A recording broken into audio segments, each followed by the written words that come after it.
Glória a Deus! Meu irmão, minha irmã, por favor, abra sua Bíblia em Atos no capítulo 16. E se você é crente velho, você já sabe que Atos 16 vai falar de Paulo e Silas na prisão. Glória a Deus! Amém, aleluia, glória a Deus. Enquanto você abre, eu quero então ler o nosso tema do ano, tema do mês e tema para hoje. O tema do ano é: estamos no tempo de reconciliação. Se você precisa se reconciliar com alguém, o tempo é hoje. Não deixe para amanhã a reconciliação que você pode fazer hoje. O tema para esse mês é a adoração rasga os céus. E o tema para hoje é: enquanto adoramos, somos libertos e o reino de Deus avança. Glória a Deus! Todo mundo achou Atos capítulo 16? Muito bem. Então, eu vou fazer a leitura, vou parar em alguns momentos, e depois que eu terminar toda a leitura, eu venho então fazendo as explicações, e penso que vai ser uma bênção para mim e para você. Atos capítulo 16, versículo 1, diz o seguinte: Paulo e Silas começam a sua segunda viagem missionária. Então, o texto escrito por Lucas diz o seguinte: chegou também a Derbe e Listra. Derbe e Listra são duas cidades em que o apóstolo Paulo e Silas chegaram. Em Listra havia um discípulo chamado Timóteo. Ele era filho de uma judia crente, mas o pai dele era grego. E o Timóteo dava bom testemunho aos irmãos em Listra e também na cidade de Icônio. Então Paulo quis que Timóteo fosse com ele em sua companhia, e por isso o circuncidou, por causa dos judeus daqueles lugares, pois todos sabiam que o seu pai era grego. Versículo 4. Ao passar pelas cidades, ou seja, eles continuaram a viajar, eles entregavam aos irmãos de cada lugar as orientações, decisões que os apóstolos e presbíteros de Jerusalém haviam comunicado. Versículo 5. Assim, as igrejas eram fortalecidas na fé e dia a dia aumentavam em número. Então, até aqui nós vimos o seguinte: Paulo e Silas saem da cidade em que eles estavam e começam a sua segunda viagem missionária. Era apenas Paulo e Silas, mas na cidade de Listra, ele então conhece Timóteo, que depois, você sabe, Timóteo vai se tornar discípulo do apóstolo Paulo e vai se tornar pastor e vai assumir igrejas em diversos locais. Então, versículo 11. Os três, tendo, pois, navegado até Trode, seguiram em direção a Samatrácia e no dia seguinte a Neápolis. E dali partiram para Filipos. Eu acho que eu pulei um pedaço aqui, né, irmãos? Oh, Jesus, eu estava no versículo 5, fui para o versículo 11, Ainda bem que vocês clamaram ao Senhor em espírito, o Espírito Santo deu uma cutucadinha aqui e falou assim: filho, volta lá. Então, voltando, versículo 6, versículo 6. E percorrendo, Paulo, Silas e Timóteo, percorrendo a região frígio-gálata, tendo sido impedidos pelo Espírito Santo de pregar a palavra na Ásia. Versículo 6 é um versículo que, num primeiro momento, dá nó no nosso entendimento. Como é que o Espírito Santo impede o apóstolo Paulo de pregar na Ásia? E como se não bastasse isso, no versículo 7 vai acontecer de novo. Versículo 7. Defrontando Mísia, tentavam ir para Bitínia, mas o Espírito de Jesus não o permitiu. E, tendo contornado Mísia, desceram a Trode. Versículo 9. À noite, sobreveio a Paulo uma visão na qual um varão da Macedônia estava em pé. Ele rogava, dizendo: passa a Macedônia e ajuda-nos. Então, por duas vezes o apóstolo Paulo tenta ir para lugares para pregar, e o Espírito Santo não permitiu que ele fosse ali pregar. Sabe, irmãs, falar Agora para as irmãs, principalmente as irmãs que são casadas e as irmãs que são mães. O apóstolo Paulo, que era o apóstolo Paulo, teve uma dificuldade para discernir, para entender o que Deus queria que ele fizesse. Ele até entendeu que era para sair numa viagem missionária, mas ele não entendeu como é que tinha que ser os detalhes, sabe? Então, se o apóstolo Paulo, que era o apóstolo Paulo, teve dificuldade para entender a voz de Deus, então, minha irmã, você com o seu marido, com o seu filho, com a sua filha, você também precisa ter paciência, porque nós, homens, somos mais lentos. Vocês têm uma percepção dada pelo Senhor mais rápida, mas nós somos mais devagarzinho mesmo. E isso aconteceu até com o apóstolo Paulo. Os irmãos aí podem dar glória a Deus? Aleluia, aleluia. Então vamos continuar a nossa leitura. Versículo 10. Lembra que eu estava falando que a viagem missionária começou com 2 pessoas, Paulo e Silas, aí depois ele conhece Timóteo, então são 3 pessoas viajando, e agora no versículo 10, Lucas, que escreveu o Evangelho de Lucas e também escreveu o livro de Atos, ele vai se incluir em tudo aquilo que passa a acontecer, porque até então ele estava falando, o apóstolo Paulo fez isso, o apóstolo Paulo fez aquilo, agora ele vai começar a dizer, nós fizemos isso, nós fizemos aquilo, porque ele se inclui na viagem. Então, a partir de agora, essa viagem missionária tem 4 pessoas, pelo menos. Então, versículo 10, Lucas diz, assim que teve a visão, Paulo que teve a visão, né, de um homem da Macedônia, ele diz, imediatamente procuramos partir para aquele destino, deduzindo que Deus nos havia chamado para anunciar o Evangelho na Macedônia. Então, agora sim, versículo 11. Tendo, pois, navegado de Troade, seguimos em direção a Samotrace, e no dia seguinte a Neápolis, e dali a Filipos. Esses nomes de cidades não são importantes, a não ser a cidade de Filipos. Versículo 12. E dali navegamos para a cidade da Macedônia, que era Filipos, a primeira do distrito e a colônia. Nessa cidade permanecemos alguns dias. Versículo 13. No sábado saímos da cidade para junto do rio, onde nos pareceu haver um lugar de oração. E assentando-nos, falamos às mulheres.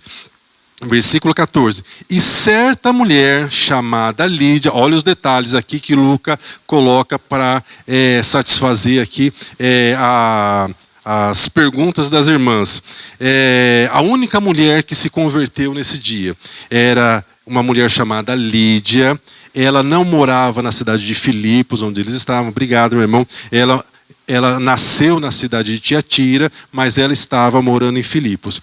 E ela era uma comerciante e ela vendia púrpura. Púrpura era um produto usado para tingir os tecidos e era muito caro. Então, os estudiosos dizem que ela era uma mulher bem sucedida, bem relacionável, porque ela só conseguia vender os produtos dela para pessoas que tinham muito dinheiro. Então, também diz o texto aqui que Lídia era uma mulher temente a Deus.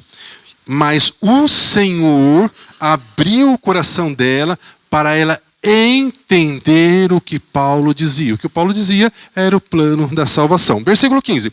Depois de Lídia ser batizada, ela e toda a casa dela, ela nos rogou, dizendo, se julgais que eu sou fiel ao Senhor, entrai em minha casa e ali ficai. E ela nos constrangeu a isso. Ou seja, ela pediu para que os 4 ficassem hospedados na casa dela. Então, de fato, hospedar 4 pessoas, comida, bebida, né, café da manhã, almoço e janta, precisava ser alguém que tinha, de fato, posses. E ela, segundo o que se deduz, não tinha apenas posse, mas também tinha escravos à disposição dela, que era, infelizmente, um costume que se tinha na época. E é justamente sobre uma escrava que Lucas começa a narrar agora, a partir do versículo 16. Ele diz o seguinte: e aconteceu que, indo nós para o lugar de oração, isso é num outro dia, na mesma cidade de Filipos, porque eles ficaram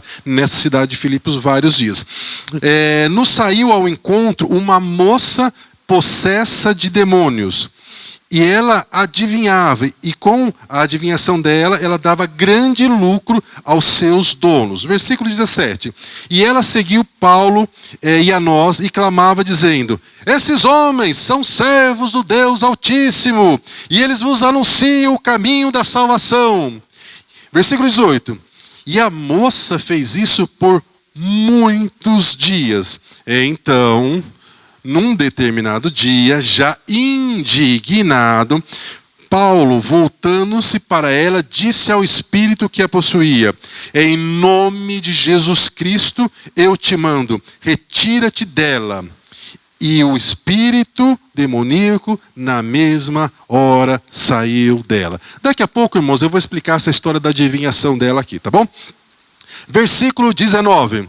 Vendo os donos daquela moça o que tinha acontecido e que eles não iriam mais ter lucro com a moça, agarraram Paulo e Silas e os arrastaram para a praça à presença das autoridades. E levando-o até os juízes, disseram: estes homens, Paulo e Silas, sendo judeus, perturbam a nossa cidade. Eles estão ensinando costumes que não podemos receber nem praticar, porque somos romanos. Versículo 22. Então levantou-se a multidão unida contra Paulo e Silas, e os juízes mandaram rasgar as roupas de Paulo e Silas, e mandaram que eles fossem açoitados com varas. Ou seja, mandou bater nos dois com varas. Versículo 23. E depois de lhe darem muitos açoites, os mandaram prender na prisão e ordenaram ao carcereiro que o guardasse com toda a segurança. Então, a partir de agora, vai entrar uma terceira pessoa em destaque nesse capítulo. A primeira pessoa em destaque foi Lídia, a segunda foi a escrava, e agora será o carcereiro que vai ficar em destaque. Então, versículo 24. O carcereiro, recebendo tal ordem, levou Paulo e Silas para o cárcere interior, ou seja, para o lugar mais seguro daquela prisão. E prendeu os pés de Paulo e Silas em um tronco. E aí no versículo 25, o relato que nós gostamos de ler, de cantar, de lembrar, que diz que eles estavam presos no interior de uma prisão, com as costas em sangue, arrebentados, tinham sido humilhados. Mas por volta da meia-noite, diz a narrativa de Lucas, Paulo e Silas naquela prisão oravam e adoravam ao Senhor. Silas oravam e cantavam ao Senhor. E os demais prisioneiros os escutavam. Então, versículo 26. Então, de repente, sobreveio um terremoto tão grande, mas tão grande, que a porta de todas as celas foram abertas, porque se sacudiu os alicerces da prisão, e abriram-se todas as portas e soltaram todas as correntes. Versículo 27. O carcereiro despertou do sono. O carcereiro estava dormindo, acordou e, vendo as portas abertas, pensou que todos os presos tinham fugido, pegou uma espada e ia se matar, supondo que os presos tivessem fugido. Versículo 28. Mas Paulo gritou e disse: não faça esse mal, porque todos nós estamos aqui. Então o carcereiro pediu uma luz e entrou rápido e, tremendo, se colocou diante de Paulo e Silas, ajoelhado, e disse: que devo fazer para que eu seja salvo? O que eu devo fazer para que eu seja salvo? E aí vem a promessa que eles disseram para aquele carcereiro e que serve para mim e para você. O que você precisa fazer para ser salvo? Creia no Senhor Jesus e será salvo tu e a tua casa. creia no Senhor Jesus e será salvo tu e a tua casa. Não será automático, não será instantâneo, mas creia no Senhor Jesus e será salvo tu e a tua casa. Aleluia, aleluia, glória a Deus. Versículo 32. E Paulo e Silas pregaram a palavra de Deus ao carcereiro e a toda a casa e a toda a família do carcereiro. Naquela mesma hora da noite, já poderíamos dizer, mesma hora da madrugada. O carcereiro cuidou deles e lavou os vergões das costas deles que foram provocados pelos açoites. E a seguir, o carcereiro e a família dele foram batizados de madrugada. Versículo 34. Então, levando-o para sua própria casa, o carcereiro pôs eles à sua mesa com toda a sua família e manifestavam grande alegria por terem crido em Deus. Versículo 35. Quando amanheceu, os juízes enviaram oficiais de justiça com a seguinte ordem: põe aqueles homens em liberdade, Paulo e Silas. Versículo 36. Então o carcereiro comunicou a Paulo essas palavras: os juízes ordenaram que vocês sejam colocados em liberdade. Agora podem ir em paz. Versículo 37. Então Paulo lhe disse: sem ter um processo, eles nos açoitaram publicamente e nos colocaram nessa prisão, sendo nós cidadãos romanos. E agora querem que às escondidas nós saiamos da prisão? Não será assim. Pelo contrário, os juízes que venham pessoalmente nos colocar em liberdade. Versículo 38. Os oficiais de justiça comunicaram isso aos juízes e estes ficaram com muito medo, porque souberam que Paulo e Silas eram cidadãos romanos. Então, versículo 39. Foram falar com eles, eles pediram desculpas e os conduziram para fora da prisão e pediram que eles se retirassem da cidade. Versículo 40. Tendo se retirado da prisão, Paulo e Silas foram para a casa de Lídia e, vendo os irmãos, os confortaram e depois seguiram viagem. Aleluia, glória a Deus. Irmãos, eu participei de uma reunião essa semana na Jocum e eles comunicaram aos demais pastores que foi feita uma pesquisa e uma das perguntas era: quem foi que disse o Sermão do Monte? E 58% dos entrevistados não sabiam quem é que havia pregado sobre o Sermão do Monte. Então, nós estamos tendo uma necessidade de ler mais a Bíblia, de ter mais estudo bíblico, para que o povo de Deus tenha mais conhecimento. Jesus diz: vocês erram porque vocês não têm conhecimento e não conhecem as Escrituras e nem o poder de Deus. Então nós fizemos aqui uma coisa muito boa, que foi ler o capítulo inteiro de Atos no capítulo 16. Agora então eu vou dar uma explicação para vocês, para que vocês apliquem isso não apenas no conhecimento de vocês, mas também na vida prática. Nós estamos no capítulo 16. No capítulo 15, Paulo e Barnabé, se você não conhece Barnabé, você precisa conhecer Barnabé. Os antigos até cantavam uma musiquinha, né, sobre Barnabé. Não vou cantar porque senão os irmãos vão começar a repreender, né, que eu não canto nada, né. Mas Barnabé é uma pessoa muito importante.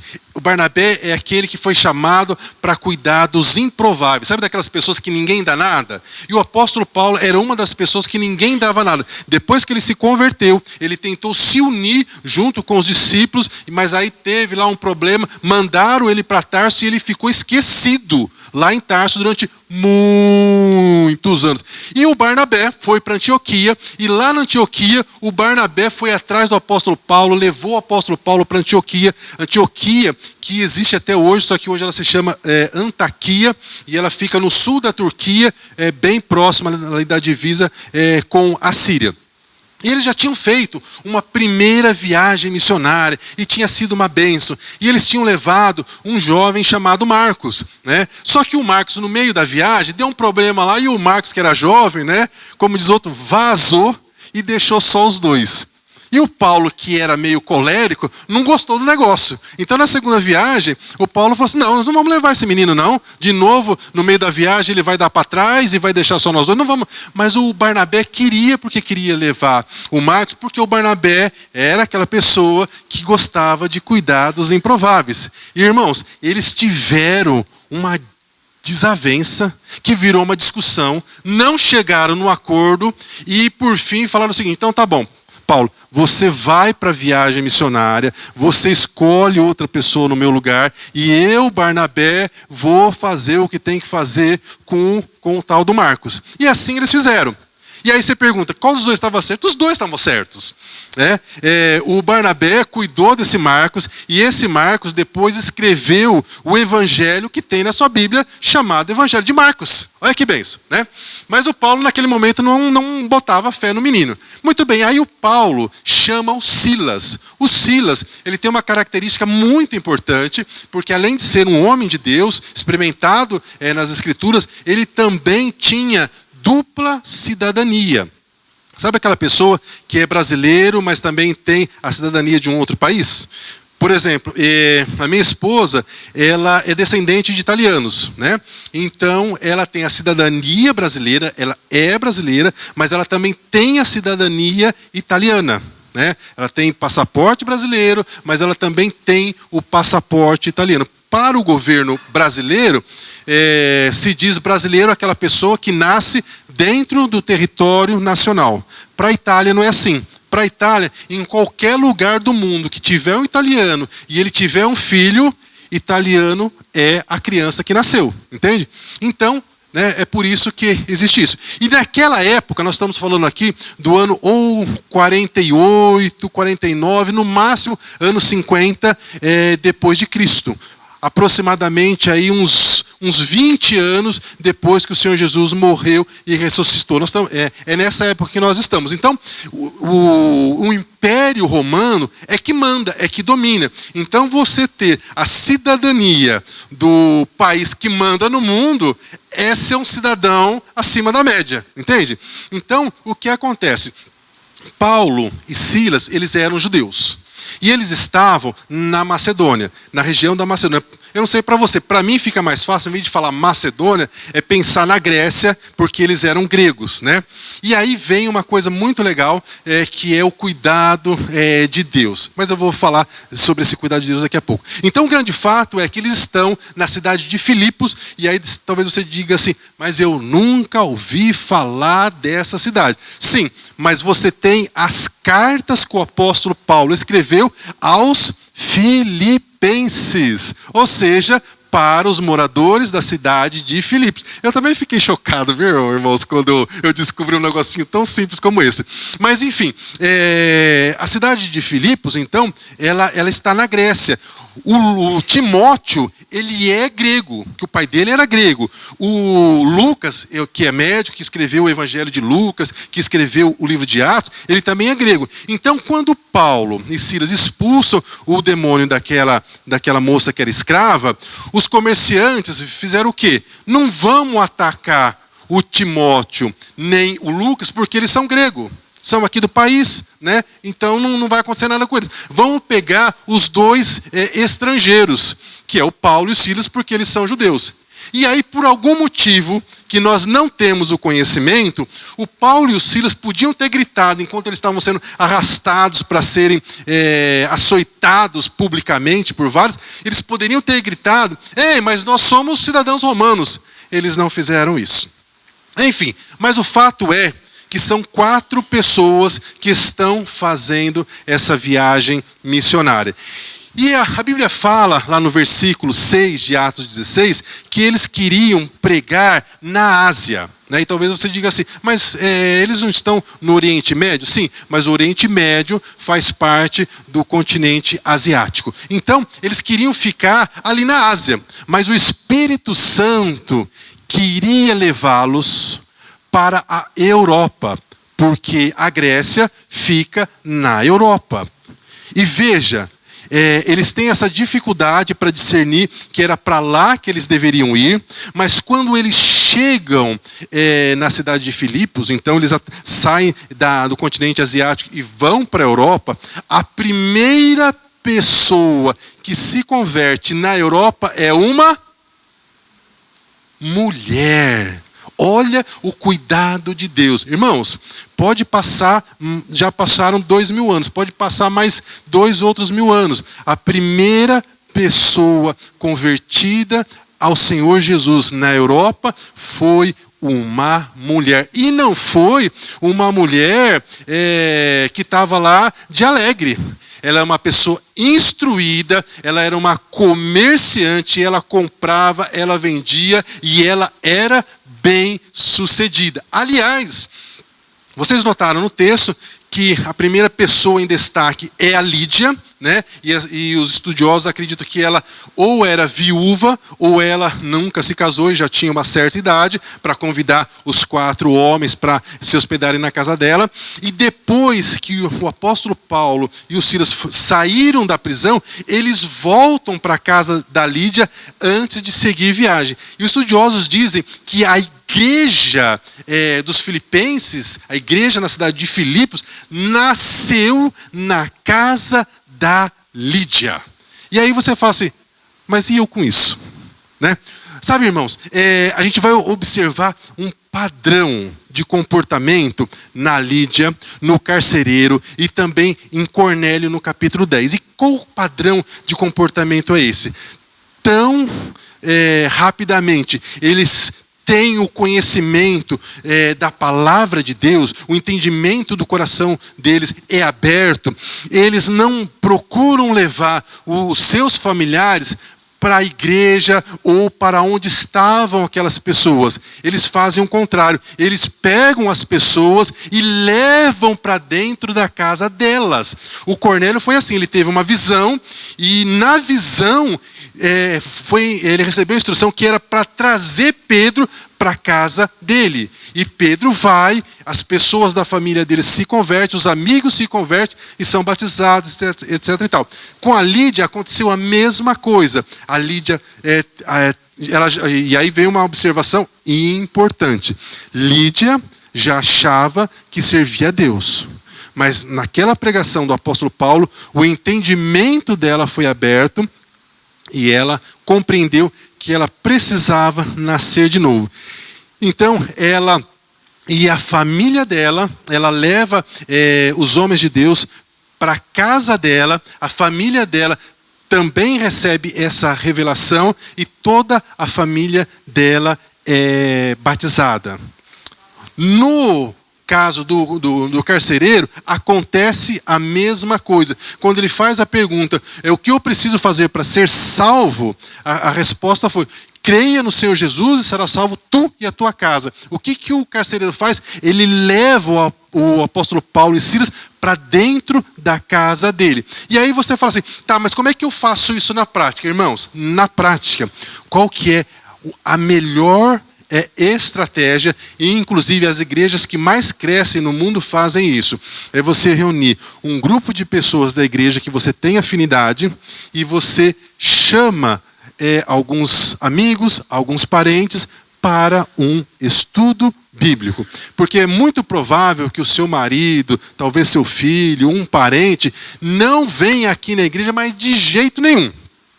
Mas na sua casa, para um estudo bíblico, depois de uns 10 convites, ele vai, nem que seja para parar de dar desculpa para você, que ele não aguenta mais encontrar desculpa do porquê que ele não pode aquela semana. E ele vai.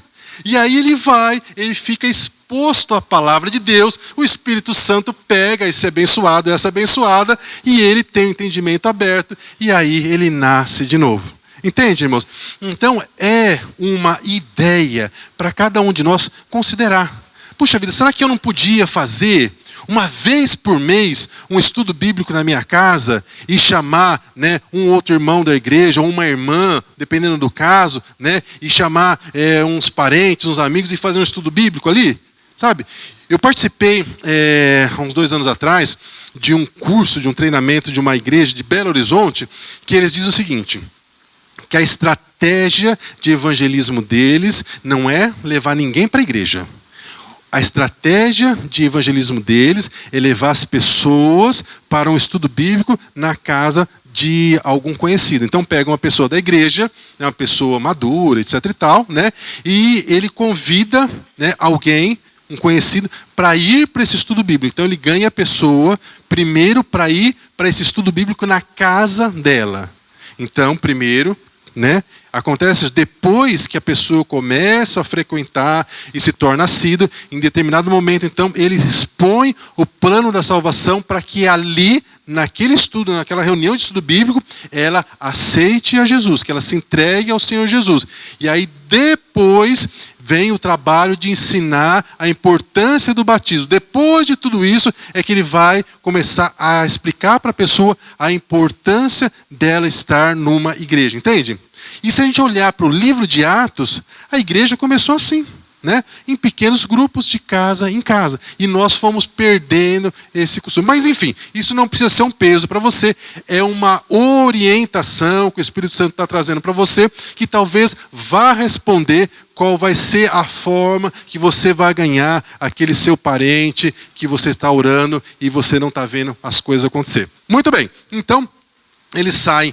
Paulo e Silas saem em missão, eles querem ficar na Ásia, o Espírito Santo não quer que eles fiquem na Ásia, o Espírito Santo quer levar eles para a Europa, porque lá uma mulher vai receber a salvação. E eles vão então para a cidade de Filipos, lá a Lídia se converte e eles então seguem para o trabalho missionário. E aí nós temos então, depois da Lídia, a figura da escrava. Essa mulher, como eu disse, ela tinha um espírito de adivinhação. E isso traz muita estranheza para muitos dos cristãos. Mas como assim espírito de adivinhação? Como é que é isso? Né? Se somente Deus é onisciente, se só Deus conhece o futuro, como é que uma pessoa possuída por demônio, ela pode predizer o futuro? Ela não pode, irmãos. O que acontece? Vou falar para os irmãos de maneira bem simples.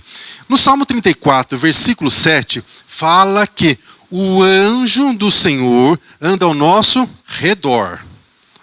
Então imagina que o anjo é essa caixinha aqui, né? Então o anjo do Senhor acampa ao nosso redor.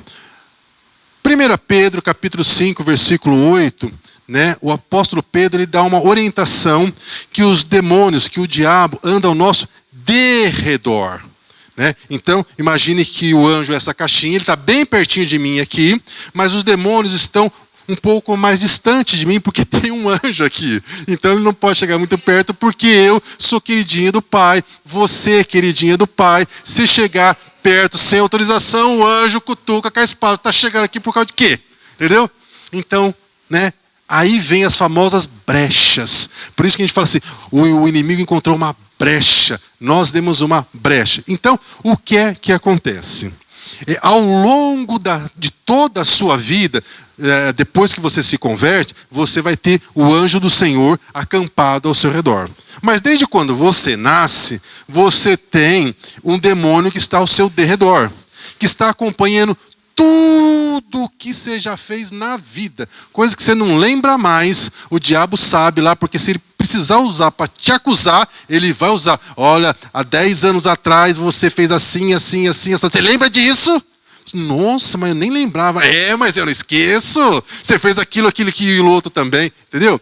Então, no que diz respeito a coisas do passado, uma pessoa possuída por demônios, ela vai dizer coisas da sua vida que talvez só você saiba. Aí você vai dizer assim, nossa, mas não é que acertou mesmo tudo? Acertou a minha vida. Por quê? Por causa disso. Mas e as questões de futuro? Futuro eles não sabem nada, mas eles dão chute. Porque como ele já te convenceu que sobre aquilo que já aconteceu na sua vida, a pessoa acertou em 100%, então eles dão sugestões de coisas que vão acontecer no seu futuro. Por exemplo, vai daqui mais um tempo, uma pessoa vai te fazer você passar muita raiva, você vai passar muito nervoso com uma pessoa. Irmãos do céu, Misericórdia. Não precisa de ninguém falar isso para você. Mas aí o que acontece? Quando uma pessoa começa a te deixar nervoso, você já lembra. Ah, mas foi mesmo? Falou, e aí você já acha que é aqui. Entende? E por aí vai. Né? Um nervoso, uma decepção, vai te trair. É aquelas coisas que acontecem com todo mundo. É só uma questão de tempo. Então, é esse o espírito de adivinhação. E o apóstolo Paulo expulsou esse espírito e aí a moça ficou liberta. E essa moça, ela era escrava, então, em dois níveis, de duas maneiras. Ela era escrava espiritualmente desse demônio e ela também era escrava fisicamente porque ela tinha a liberdade dela limitada porque né, ela não tinha liberdade. Então, essa passagem aqui, ela não está por acaso, ela tem um sentido. E o que me chama a atenção, o que me deixa curioso é o apóstolo Paulo, colérico como ele era, com pouca paciência, né? Tem aquele episódio, inclusive, que ele fala, né? Vamos entregar o corpo a Satanás para que a alma se salva. Só para citar que ele não tinha paciência. Me chama a atenção por que o apóstolo Paulo esperou vários dias até expulsar esse demônio. A gente não tem essa resposta. Quando chegar no céu, eu vou perguntar, né? Senhor, mas por que o apóstolo Paulo demorou ou encontrar com o Paulo e fazer a pergunta direto para ele? Mas eu tenho umas deduções. Eu acho que uma das possibilidades é que a esposa do carcereiro precisava saber o que estava acontecendo na cidade. Porque imagine, né? Uma pessoa que tem essa fama de adivinhar o futuro é uma pessoa famosa na cidade, né? Conhecida, né? E para saber você ainda tinha que pagar, né? Então, se essa pessoa está dizendo que aqueles dois homens são servos de Deus, estão anunciando o caminho da salvação, a notícia se espalhou. E eu imagino, isso não está na Bíblia, e imagino que a esposa do carcereiro ficou sabendo desses dois homens. E aí tem uma outra coisa curiosa que eu tinha até comentado. Por que o apóstolo Paulo e o Silas, tendo a cidadania romana, quando arrastaram eles, rasgaram... Irmãos, imagina a cena. Você está lá pregando a palavra de Deus, fazendo bonitinho, coisa parecida, e aí falam de uma coisa que você não está fazendo, inventam uma história, né, dizendo que você está causando confusão. E a confusão que eles estavam fazendo é tão somente por pregar a palavra de Deus. Mas como para o Império Romano, toda e qualquer religião precisava ser autorizada pelo Império Romano, porque eles tinham todo um esquema lá, que o imperador era Deus, etc. e tal, né, o judaísmo era autorizado. Mas então os comerciantes, para se vingar de Paulo, disseram que eles estavam pregando uma nova religião. Não era isso que eles estavam fazendo, eles estavam pregando a palavra de Deus. Imagine que você estivesse no lugar do Paulo e do Silas. E aí te arrastasse lá, rasgasse as suas roupas e aí começasse a bater nas suas costas com varas. Por que o apóstolo Paulo e por que o Silas não gritaram: ei, nós somos cidadãos romanos, vocês não podem simplesmente sair batendo, não. Tem que ter um julgamento. Se eles fizessem isso, eles iam parar na hora. Eu não posso afirmar porque não está escrito na Bíblia. Mas eu imagino que da mesma forma que o apóstolo Paulo não conseguiu discernir que não era para ele pregar na Ásia, mas que era para pregar na Europa, porque tinha uma mulher chamada Lídia que precisava receber a salvação, eu imagino que dentro daquela prisão, né, existia um carcereiro que precisava de salvação, e a única maneira daquele carcereiro receber a palavra da salvação era se o próprio Paulo fosse para a prisão. Entende? E aí você fala assim: mas o que é que eu tenho a ver com isso? Irmão, talvez essa palavra chegue hoje ao seu coração para te lembrar que talvez você tenha que descer um pouquinho sem abrir mão dos seus princípios bíblicos para estar com pessoas da sua casa, com pessoas da sua família que precisam receber uma palavra de salvação, e talvez você está se colocando numa situação, eu aqui, vocês aí, né? Que o Senhor tenha misericórdia de vocês. Porque se o Paulo não está naquela prisão, o carcereiro talvez nunca recebesse uma palavra de salvação. E veja que o apóstolo Paulo está lá, né, todo machucado, ele e Silas, eles estão lá orando, estão cantando. Os outros presos estão ouvindo e o carcereiro está o quê? Dormindo. Irmãos, ele não era contratado para dormir em serviço. Quem é que é contratado para dormir? Ainda mais um guarda, né? Por isso que ele acorda desesperado, pensando em se matar. Porque para o Império Romano era o seguinte: tem um prisioneiro, se ele fugiu, azar do carcereiro. O carcereiro vai pagar com a vida. Não tem explicação. Ah, mas teve um terremoto, como foi o caso. Não tem explicação. O prisioneiro estava aí, você era responsável, é a vida dele ou a sua vida. Então, imagine o tipo de trabalho que esse carcereiro tinha. Eu não sei vocês, mas eu não gosto de ver nem passarinho na gaiola. Eu vou em zoológico, fico vendo lá aqueles animais lá, né, preso, tudo mais, né? Fico pensando, puxa vida, mas não foi criado para ficar enjaulado. Agora, imagine você, uma pessoa que trabalha numa prisão e vê um outro ser humano enjaulado.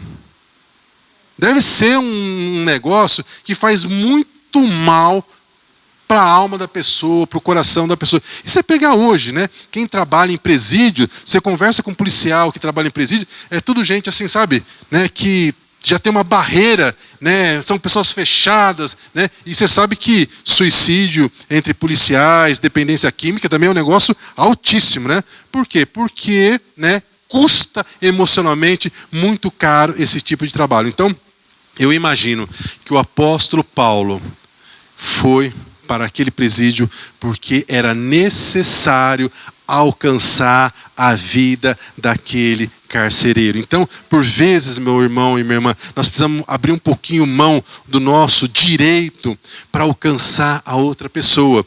E por vezes a gente está muito legalista, né? Não, é meu e pronto, acabou. Não, a gente precisa ser orientado pelo Espírito Santo, sabe? Então, se você precisa alcançar alguém na sua casa, na sua família, se tem alguém que você não está conversando, se tem alguém que você sabe que precisa nascer de novo, e se na sua casa é só você que foi alcançado pela salvação, a sua responsabilidade cresce e muito.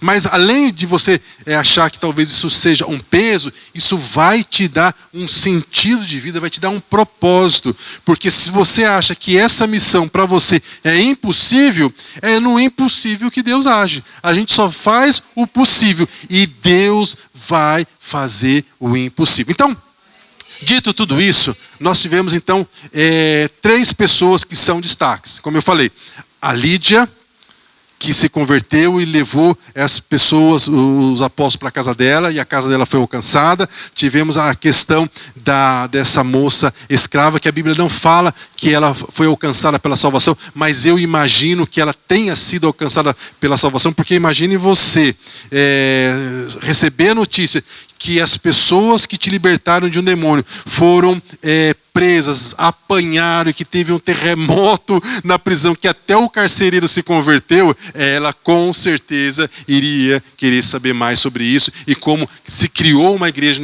na cidade de Filipos, eu creio que ela também foi alcançada pela palavra do Senhor. Mas eu quero, para a gente finalizar, eu quero compartilhar com os irmãos alguns tesouros que o apóstolo Paulo escreveu e mandou para os irmãos da igreja de Filipos, que é justamente a carta aos Filipenses. Então, eu imagino que muitos desses versículos vocês conhecem, mas eu acho que é importante a gente reler cada um deles. Então, eu quero começar com Filipenses capítulo 1, versículo 6, que diz o seguinte: eu, Paulo, tenho por certo que o Senhor Jesus, que começou a boa obra em você, Ele mesmo o aperfeiçoará até a volta deles. Quem conhece esse versículo?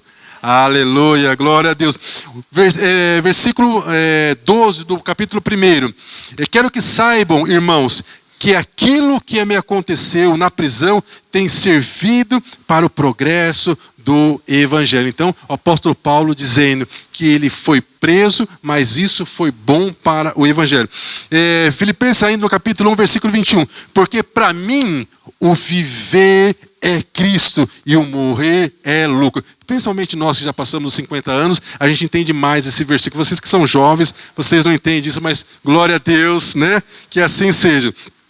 Capítulo 2 de Filipenses tem uma revelação incrível que fala como Jesus se portou antes de nascer como homem, através de Maria. Capítulo 2 de Filipenses, a partir do versículo 6, está escrito que, embora Jesus, sendo Deus, ele não considerou que o ser igual a Deus era algo a que ele deveria apegar-se, mas ele esvaziou-se a si mesmo. Está querendo dizer aqui, né? Ele era o Deus criador, o Deus autor da vida. Ele abriu mão de tudo isso para entrar no ventre de uma mulher para nascer como homem. É isso que está dizendo o texto.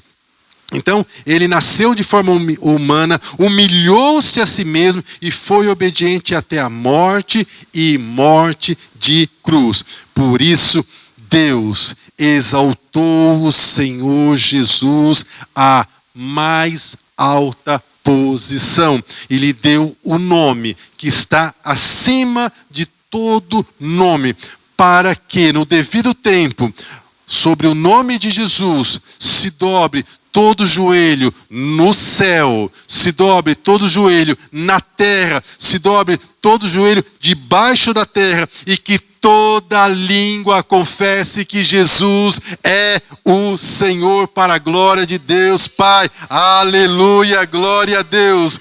Filipenses capítulo 2, versículo 13, diz o seguinte: pois é Deus, pois é o Senhor que efetua em você tanto o querer quanto o realizar de acordo com a vontade dele. Façam tudo sem queixas, sem contendas. Filipenses no capítulo 3, versículo 13. Irmãos, quanto a mim, não julgo que o haja alcançado, mas uma coisa eu faço, que é: esqueço das coisas que para trás ficaram. Irmão, irmã, esqueça o seu passado. Você não é mais aquela pessoa. Quem fica lembrando do seu passado é o acusador, são os demônios, os inimigos da nossa alma. Faça como o apóstolo Paulo: esquecendo-me das coisas que para trás ficam, avanço para aquela que estão diante de mim. Prossigo para o alvo, para o prêmio da vocação celestial de Deus em Cristo Jesus. Filipenses capítulo 3, versículo 21.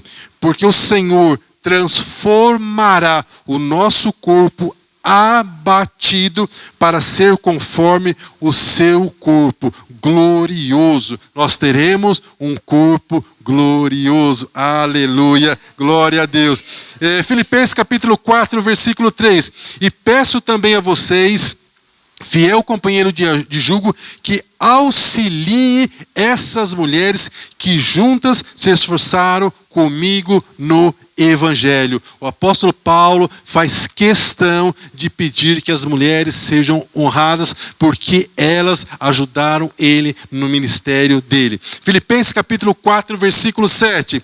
E a paz de Deus, que excede todo o entendimento, guardará os vossos corações e os vossos pensamentos em Cristo Jesus.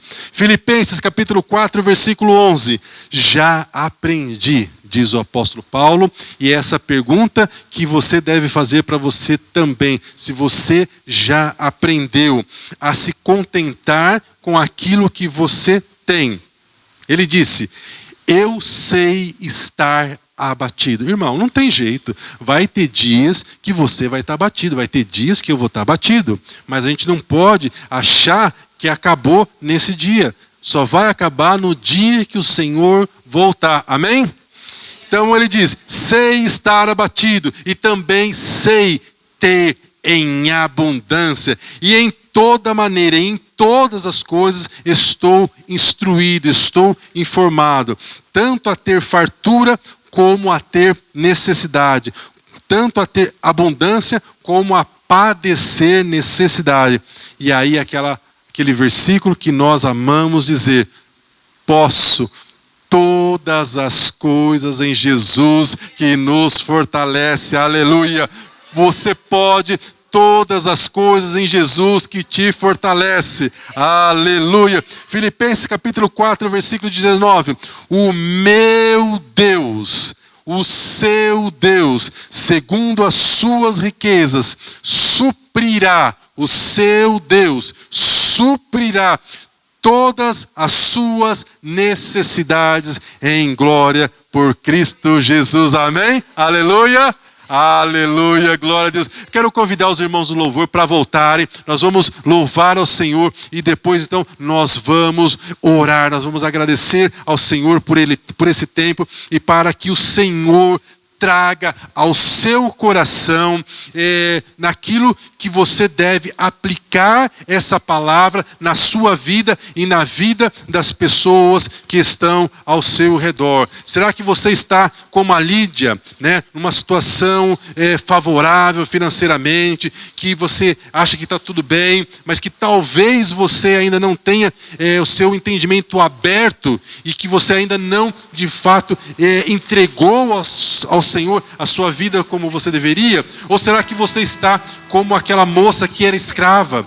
Será que você está escrava de alguma situação? Será que você está escrava de maus pensamentos na sua mente, dizendo que você não é ninguém, que você nunca vai dar certo, que a sua vida é uma droga? Será que você está escravo de algum vício, de alguma dependência? Ou será que você está como carcereiro, achando que você tem a pior vida do mundo, o pior emprego do mundo, o pior salário do mundo, que ninguém te reconhece e que você ainda está exposta todo dia a muita tensão?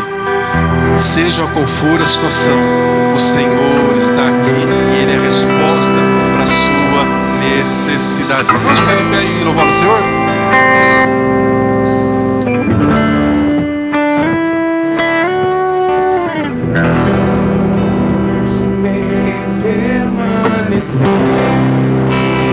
Olhar me consumir.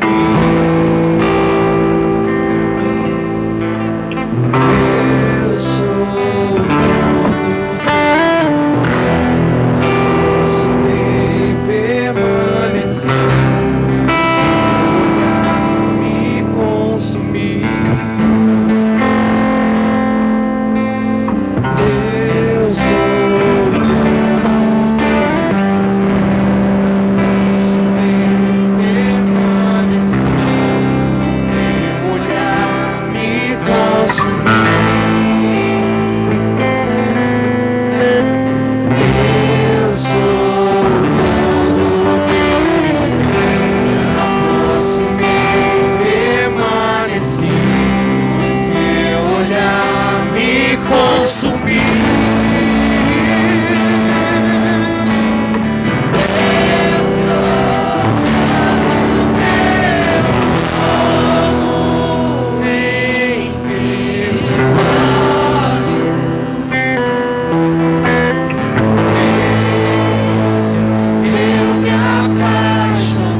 estar ainda mais aquecido diante do Senhor, você quer sentir o seu coração ardendo. Eu tenho uma ótima notícia para você.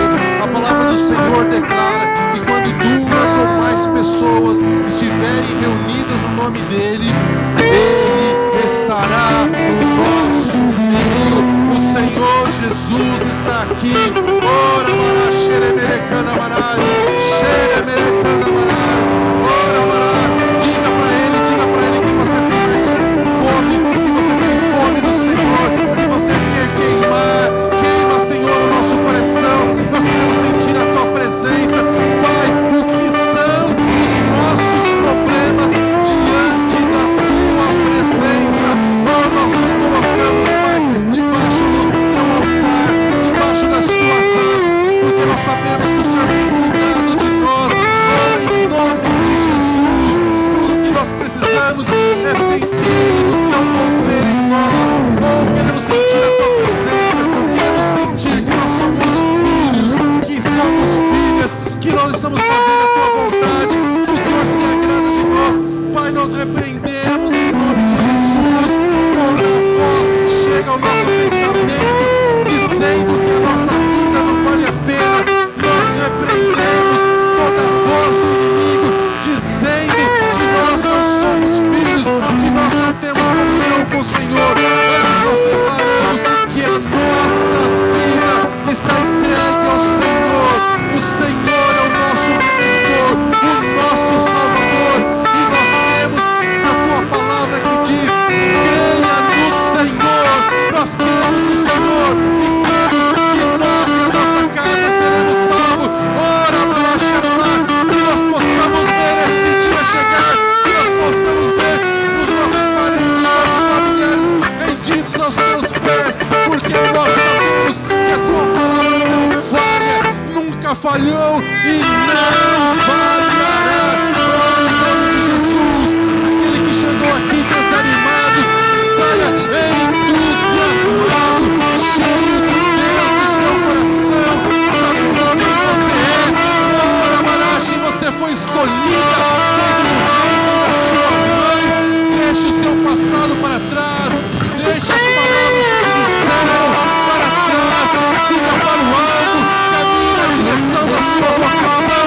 Você foi escolhido e você foi escolhida. Por que você não está fazendo aquilo para o qual você foi chamado, para o qual você foi chamada? Oh, tire os seus olhos desse mundo, lembre-se da tua eternidade com o teu Deus, com o teu Senhor.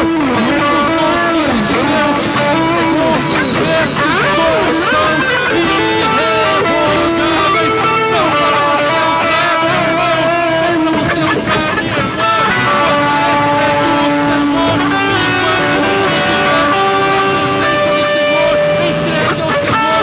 Você não vai ser pleno, você não vai ser plena, porque você foi chamado para servir completamente com a sua vida ao teu Deus, e assim será, assim será. Ora, aqueles que precisam de emprego, que precisam de trabalho, que o Senhor abre as portas.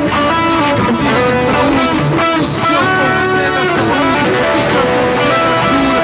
E aqueles que precisam perdoar, que o Senhor os capacite para que eles possam perdoar. E aqueles que precisam pedir perdão, que eles também sejam capacitados pelo Teu Espírito Santo para buscar isso, Senhor. Oh, em nome de Jesus, Pai, nós agradecemos por essa noite, pelo Teu mover entre nós, pela Tua palavra, pela Tua direção, e pedimos, Pai, que o Senhor nos dê uma semana de bênçãos sem medidas, uma semana de vitória, uma semana de livramento da Tua presença, que o Teu Espírito Santo fale aos nossos corações e que nós tenhamos a convicção de que nós não estamos sozinhos.